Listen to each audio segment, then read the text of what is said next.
Welcome to ராக்லன்ஸ் kitchen. இன்றைக்கி Christmas treat கொடுக்கறதுக்கு 1 kgயில் எப்படி நம்ம ப்ளம் கேக் இன்றைக்கி செய்யலான்ட்டு பார்க்கலாம்.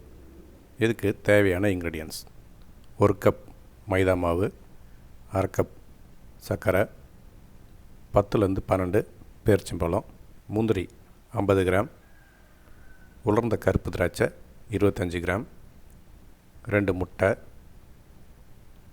100 gram butter, 1 cup sweet wine, 1/4 cup பால், 1/4 cup vegetable oil, 3 spoon cocoa powder, 3 spoon baking powder, ஒரு சுக்கு, ஒரு பட்டை, ஒரு kadukkai. இதுக்கு சாக்லேட் எசன்ஸ் எடுத்துருக்கேன்.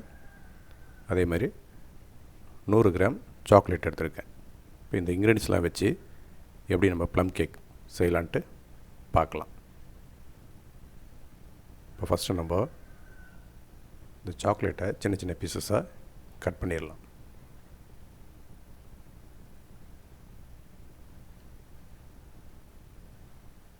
ரொம்ப பொடிசாக கட் பண்ண வேண்டாம், ஒரு மீடியமாக கட் பண்ணிக்கலாம்.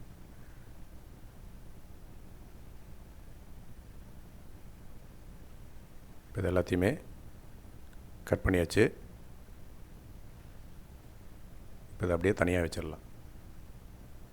இதுக்கப்புறம் நம்ம எடுத்து வச்சுருக்க பேரிச்சம்பழத்தை எடுத்துக்கலாம். இப்போ அதையும் உள்ளே இருக்க சீடை நம்ம ரிமூவ் பண்ணிடலாம்.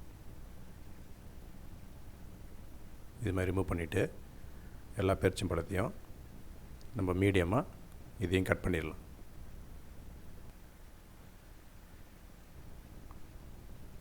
இப்போ எல்லாமே கட் பண்ணியாச்சு.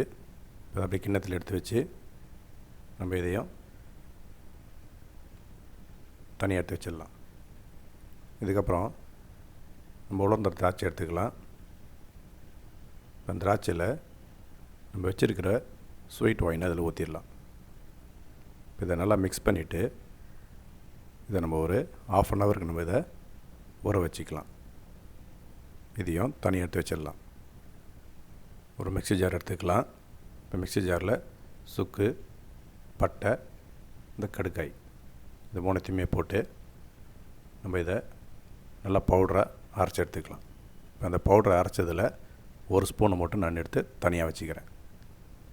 இதுக்கப்புறம் கொக்கோ பவுடரை எடுத்து ஒரு பவுலில் போட்டு இதோட நம்ம வச்சுருக்கிற வெஜிடபிள் ஆயிலையும் ஊற்றிடலாம். இப்போ இது ரெண்டுத்தையுமே நல்லா மிக்ஸ் பண்ணிக்கலாம். இப்போ பார்த்திங்கன்னா எந்த கட்டியும் இல்லாமல் நல்லா மிக்ஸ் பண்ணியாச்சு. இதையும் தனியாக எடுத்து வச்சிடலாம். இதுக்கப்புறம் ஒரு மிக்ஸி ஜார் எடுத்து அதில் 2 முட்டையும் உடச்சி ஊற்றிக்கலாம். இப்போ 2 முட்டையும் உடச்சி ஊற்றியாச்சு.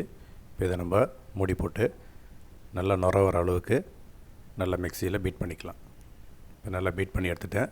இப்போ இதோட சர்க்கரையும் ஆட் பண்ணி அதே மாதிரி நல்லா பீட் பண்ணி எடுத்தேன். இப்போ இதோட வெண்ணெயும் போட்டு இதை நல்லா ஒன்றோட ஒன்று கரையிற அளவுக்கு நல்லா மிக்ஸ் பண்ணுற மாதிரி பீட் பண்ணி எடுத்துடலாம். இது வரைக்கும் நம்ம போட்ட எல்லா இன்க்ரீடியன்ஸுமே நல்லா பீட் பண்ணி எடுத்தாச்சு. இப்போ இதோட கட் பண்ணி வச்ச சாக்லேட்ஸை இதில் நம்ம ஆட் பண்ணிடலாம். இதையும் மூடி போட்டு நல்லா மிக்ஸ் ஆகிற அளவுக்கு கரையிற அளவுக்கு நம்ம அரைச்சி எடுத்துக்கலாம். இதோட 5 ml டார்க் வெனிலா எசன்ஸ் இதையும் ஊற்றிக்கலாம். நம்ம மிக்ஸ் பண்ணி வச்ச கொக்கோ பவுடரையும் ஆயிலும் இதையும் நம்ம இதில் ஊற்றிடலாம். இதோட பாலையும் நம்ம ஆட் பண்ணிக்கலாம்.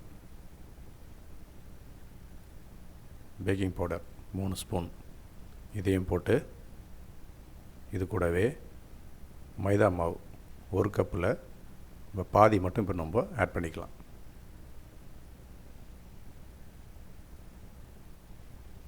இந்த அளவுக்கு போட்டால் போதும்.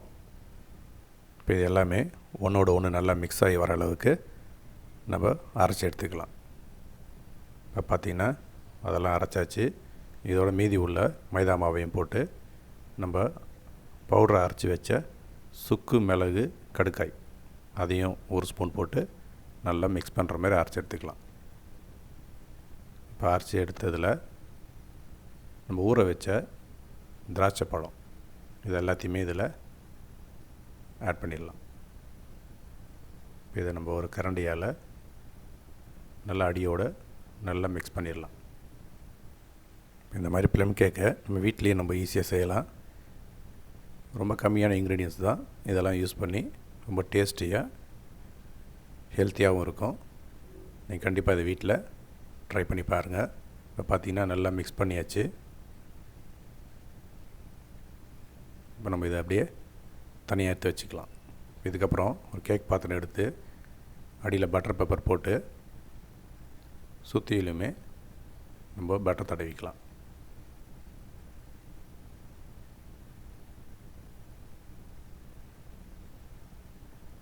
எல்லா சைடையும் நல்லா நம்ம இதை பட்டர் வச்சு அப்ளை பண்ணிடலாம். இப்போ பார்த்திங்கன்னா எல்லா சைடுமே நல்லா பட்டர் அப்ளை பண்ணியாச்சு. இந்த பட்டர் அப்ளை பண்ணுறதுனால கேக் நம்மளுக்கு ஒட்டாமல் இருக்கும். இப்போ நம்ம மிக்ஸ் பண்ணி வச்சதை இதை சைடில் மட்டும் ஒரே ஈவனாக நம்ம இதை ஊற்றிடலாம்.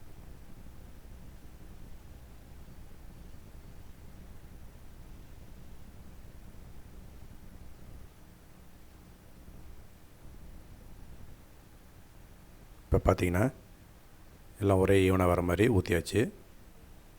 இப்போ இதை லைட்டாக ஷேக் பண்ணி 2 தட்டிக்கலாம். நல்லா செட் ஆகிக்கும். இப்போ இதில் இதுக்கு மேலே டெக்கரேட் பண்ணுற மாதிரி நம்ம முந்திரியை நம்ம இதில் மேலே வச்சுக்கலாம்.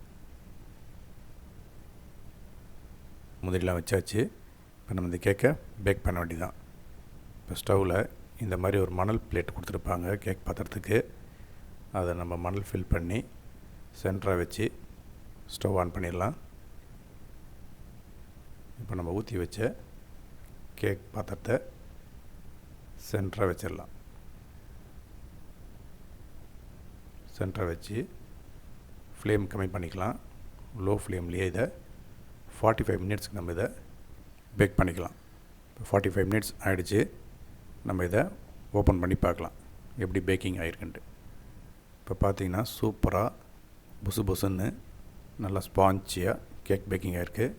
இதை நம்ம இது மாதிரி குச்சி வச்சு இன்சர்ட் பண்ணி பார்த்தோம்னா ஒட்டாமல் வந்துச்சுன்னா நல்லா பேக்கிங் ஆகிடுச்சுன்னு அர்த்தம். இப்போ நம்ம ஆஃப் பண்ணி இதுக்கு மேலே ஒரு பிளேட்டு இது மாதிரி வச்சு இதை அப்படியே கமுத்திடலாம். கமுத்து 2 ஷேக் பண்ணோம்னா கேக் கீழே வந்துடும். இதை அப்படியே திறந்து இதுக்கு மேலே இருக்கிற பட்டர் பேப்பரை மெதுவாக ரிமூவ் பண்ணிடலாம். இதுக்கு மேலே ஒரு கட்டிங் பேடை வச்சு அப்படியே டாப் சைடுக்கு திருப்பிடலாம். இப்போ பார்த்திங்கன்னா சூப்பரான ப்ளம் கேக் இப்போது ரெடி ஆகிடுச்சு. நீங்களும் இந்த ப்ளம் கேக் ரெசிப்பியை வீட்டில் செஞ்சு பார்த்து உங்களுக்கு பிடிச்சிருந்துச்சுன்னா உங்கள் ஃப்ரெண்ட்ஸுக்கு ஃபேமிலிஸ்க்கு எல்லாத்துக்கும் ஷேர் பண்ணி லைக் பண்ணுங்கள், கமெண்ட் பண்ணுங்கள். மறந்துடாமல் சப்ஸ்கிரைப் பண்ணி பெல் பட்டனை ப்ரெஸ் பண்ணிக்கிங்க. இனி வரும் சமையலில் சந்திப்போம். ராக்லன்ஸ் கிச்சன். தேங்க்யூ.